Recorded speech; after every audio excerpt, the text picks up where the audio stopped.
સુરેન્દ્રનગરની સુડવેલ સોસાયટીના સ્થાનિક લોકોએ થાળી વેલણ વગાડી મહિલાઓ દ્વારા પીવાના પાણી માટે નગરપાલિકામાં કર્યો હલ્લાબોલ। સુરેન્દ્રનગર જિલ્લામાં પાણી સમસ્યા વિકટ સમસ્યા બની।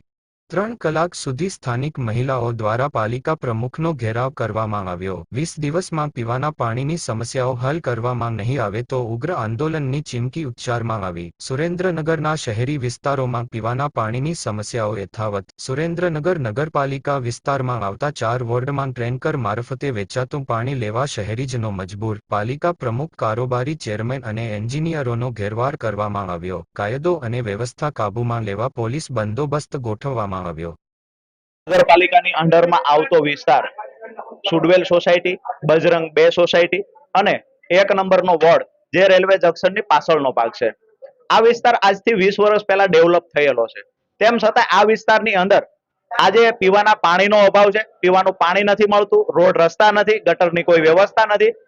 હાલ આ વિસ્તારના હજારો રહીશ નગરપાલિકા પ્રમુખ અને ચીફ ઓફિસરને રજૂઆત કરવા માટે આવેલા કે અમે છેલ્લા 4 વર્ષથી રજૂઆતો કરીએ છીએ। વારંવાર વાયદા વચનો આપવામાં આવે છે, કામ પ્રોસેસમાં છે। આજ દિવસ સુધી હજુ કામ પૂરું કરવામાં આવ્યું નથી।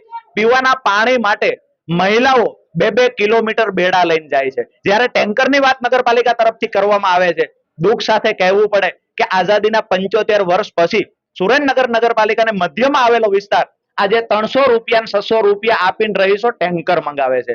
નગરપાલિકાના સત્તાધીશોને જ્યારે રજૂઆત કરીએ છીએ ત્યારે કામ પ્રોસેસમાં છે, માત્ર એક જવાબ મળે છે। આજે અમે અલ્ટિમેટમ આપ્યું છે કે આવનાર 20 દિવસની અંદર જો ટેમ્પરરી કે વૈકલ્પિક વ્યવસ્થા કોઈ કરવામાં નહીં આવે તો સુરેન્દ્રનગરની અંદર ઉગ્રથી ઉગ્ર આંદોલન થશે। બીજા બેન છે, અમારા સુરતમાં પાણીની બહુ પ્રોબ્લેમ છે। 2 મહિનાથી પાણી આવતું નથી। લાઈન છે, પાણી આવતું જ નથી 2 મહિનાથી। ટંકર નખાય 300 રૂપિયા ટાંકા નખાવે તો બી પાણી આવતું નથી। ટાંકા વાળા બી નોંધાવો ને તો 2 દિવસ 3 દિવસ પછી ટાંકા આવે છે। અને રોડે નથી અને કચરાનું બી નથી, કચરા નાખવાની સંખ્યા। ગટરનું પાણી આવે, કોક વખત પાણી આવે તો બી ગટરનું પાણી આવે છે। અને તરત 2-3 મહિનાથી બહુ જ હેરાન થઈ ગયા અમે। અહીંયા સુરવેલમાં સુરવેલ સોસાયટી હુસેની મસ્જિદના પાછળ।